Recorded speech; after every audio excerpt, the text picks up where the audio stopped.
Y como sabemos, el tema de la reforma de la seguridad social está siempre arriba de la mesa, es un tema que nos preocupa a todos, porque de una forma u otra nos podemos ver afectados y en particular preocupados por el futuro de la sostenibilidad de la seguridad social en nuestro país.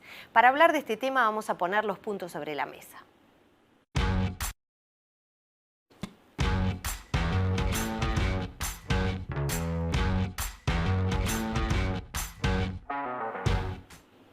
Estamos recibiendo a Martín Sodano, él es diputado de Cabildo Abierto, una fuerza política que ha mostrado desacuerdos en algunos de los puntos, principalmente de la propuesta de reforma de seguridad social por parte del Ejecutivo. Buenos días, Martín, ¿cómo estás? Buenos días, muy bien. Muchas gracias por la invitación.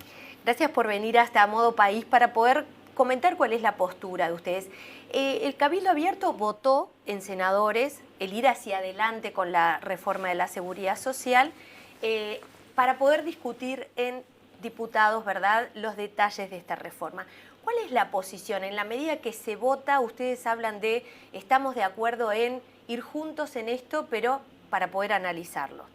Bien, hay que separar las situaciones.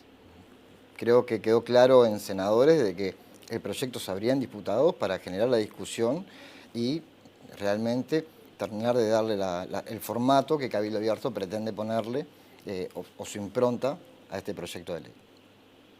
Senadores, cuando se votó, dijeron claramente, los tres senadores cuando hablaron y quedó en versión y quedó visto público de que Cabildo Abierto seguía con la postura de trabajar en esta reforma. Se votó el pasaje porque está la segunda Cámara, que también tiene la misma potestad ante el Parlamento que la Cámara Alta. O sea, las dos cámaras valen lo mismo. Si no tienen las dos aprobaciones, no hay ley. No avanza. No avanza. Entonces ahora estamos en diputados estudiando minuciosamente lo que es la reforma y bueno, y sí defendiendo los puntos que creemos que todavía hay que desarrollar o tenemos nuestras dudas y estamos en este momento recibiendo delegaciones y trabajando con los equipos de asesores para ver qué postura tomar al final para votar o no esta reforma. El tiempo corre en contra en ese sentido, ¿verdad? A la hora de analizar. Imagino que lo vienen viendo desde mucho antes también, porque esto no es algo que se está debatiendo ahora.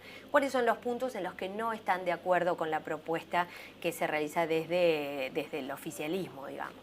Bien, a ver, los tiempos en realidad no corren. Eso es un detalle que creo que hay que dejarlo claro. Vale, bien. Una rendición de cuentas, una ley de urgente consideración, que tiene iniciativas del Poder Ejecutivo y son con otro carácter, sí tienen plazos constitucionales. Claro, acá no se aprueba y no se aprueba. Y no se aprueba. Esto es un proyecto de ley con iniciativa del Poder Ejecutivo, pero no tiene plazos constitucionales. O sea, que acá no hay nada, no hay ningún perro corriendo en una liebre. Perfecto. Eso hay que dejarlo claro. O sea, no es, se habla de marzo, abril, Por eso, mayo, porque se habla junio. mucho de estamos en marzo, abril, hay que lograr esta votación. ¿Ustedes están dispuestos a que esto se atrase en virtud de lograr acuerdos? Nosotros estamos dispuestos a que salga una ley que sea una solución a futuro, real, una solución real a nuestro criterio y nuestro punto de vista de cómo venimos estudiando todo el sistema. ¿Cuáles son esos puntos, decíamos recién? ¿Cuáles serían estos puntos en los que no están de acuerdo y cuál es la propuesta alternativa de Cabildo Abierto? Bueno, no estamos de acuerdo con los 65 años, hablamos de 63, no estamos de acuerdo que el índice de la jubilación se calcule en los 25 mejores años, porque eso bajaría el porcentaje de jubilación, que el Ejecutivo dice que no, pero para nosotros es así, nosotros decimos de ir a unos 15, estamos estudiando, no es que no estemos de acuerdo, estamos estudiando el tema de la agencia reguladora, que estamos ahora con informes constitucionales y se pidió a la cátedra que venga a la comisión, porque creemos que una agencia por encima del BPS y del Banco Central del Uruguay, que son los artículos 195 y 196 de la Constitución, le estamos sacando potestades a potestades constitucionales. Después está el artículo 97, que le permite al Poder Ejecutivo, en base a cálculos y por el periodo de vida estimativo, hacer modificaciones de la edad y de cómo se hace el cálculo. O sea que le estamos pasando una potestad al Poder Ejecutivo que no le corresponde, que es decir, el día de mañana, el gobierno que sea, dentro de 10, 15 años, si en vez de jubilarte con 65 te tenés que jubilar con 80, y tiene la potestad el Ejecutivo y no el Poder Legislativo. Entonces, hay cosas en las cuales hay que profundizar, hay que estudiar. Aparte de eso, ver el tema de cómo se están absorbiendo el sistema mixto con la caja bancaria, la caja notarial, la caja de profesionales, la caja militar y la caja policial, o sea, hay que ver las ¿Cómo ven paraestatales. ustedes desde Cabildo Abierto esto de las cajas?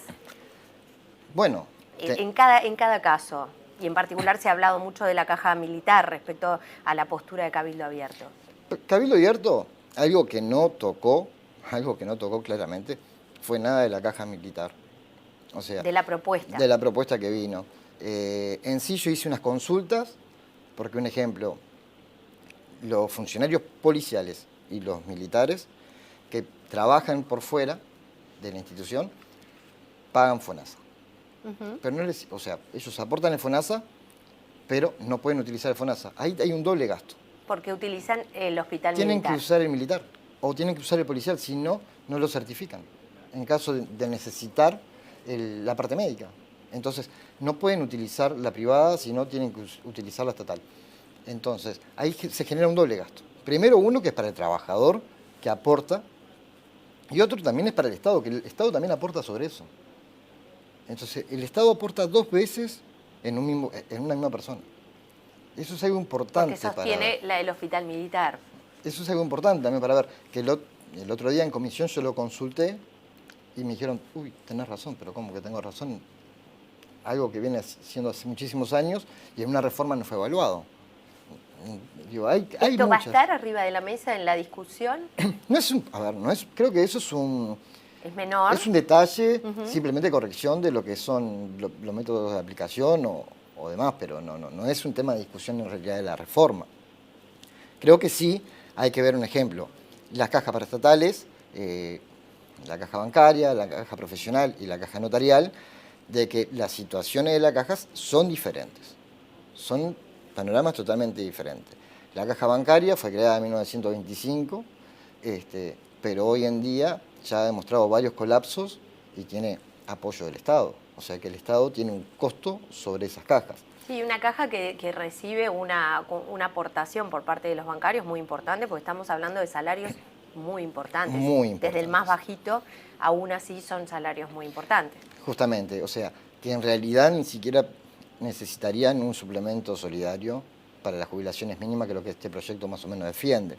Ahora, la caja notarial, hoy en día también teniendo un índice muy diferente de personas, porque depende de lo que trabajan, es como se termina liquidando y lo que aportan. Sí.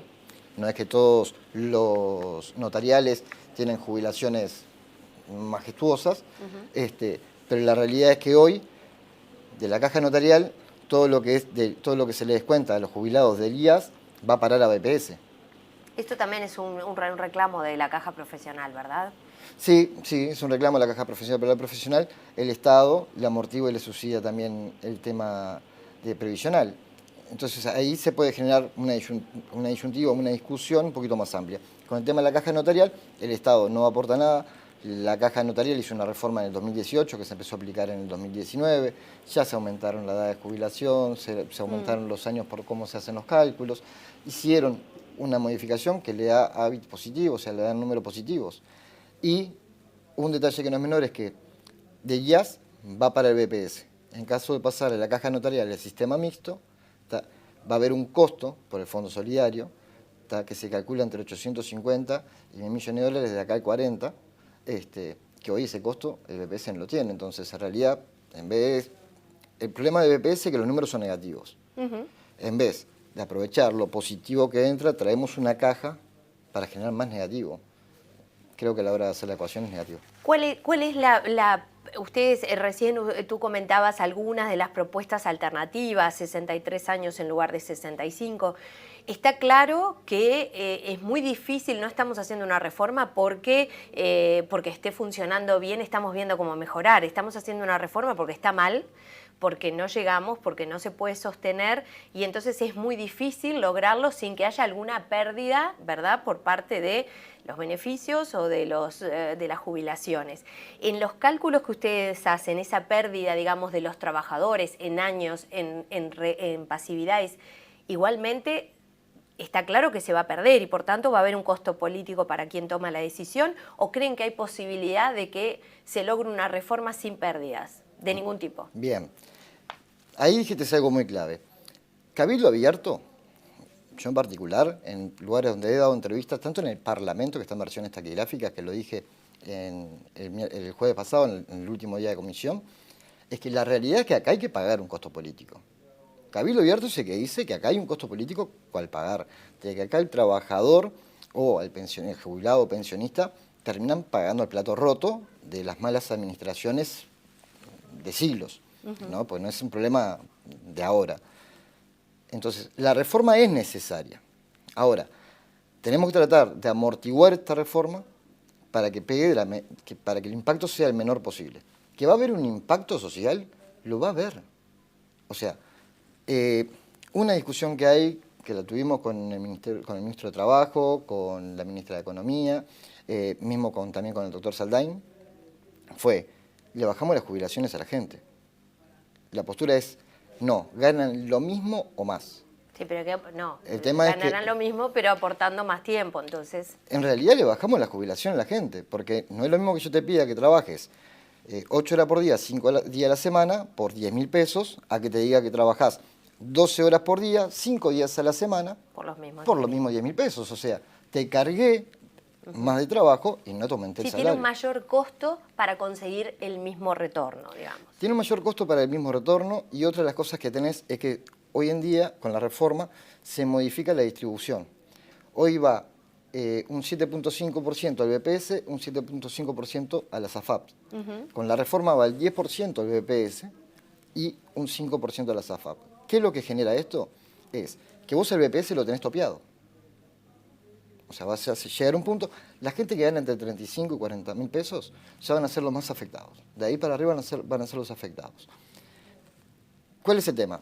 En la caja privada, en las AFAPs, vos pones 7.5 mensual, durante 30 años te va a dar un volumen X. Ahora, si pones el 5%, el volumen va a ser menos. Y es del fondo que no tiene tope. Hoy hay jubilaciones en las AFAP que superan los 200.000 pesos.